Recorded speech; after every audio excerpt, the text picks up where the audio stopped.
Hello mga ka-TikTok shopper, naghahanap ka ba ng food supplement upang maging malakas ang iyong katawan? Ito nga pala ang C24/7 food supplement na mainam gamitin sa ating pang-araw-araw na gawain. Ito ay tumutulong upang mapanatiling malakas, malusog ang ating mga katawan, protektado sa iba't ibang uri ng sakit o karamdaman. Ito ay may kumpletong vitamins and minerals, anti-aging, prutas, gulay, mushroom, tanglad. Wow!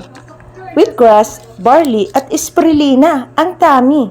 100% natural na pati ang capsule nito ay gawa sa balat ng gulay.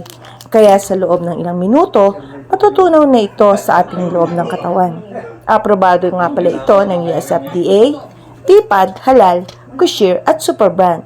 Kaya naman inaugali kong uminom ng 1 capsule sa loob ng isang araw upang mapanatiling malakas, malusog ang aking katawan. Kaya try nyo na ang C24/7 upang tayo ay protektado araw-araw. Check the yellow basket!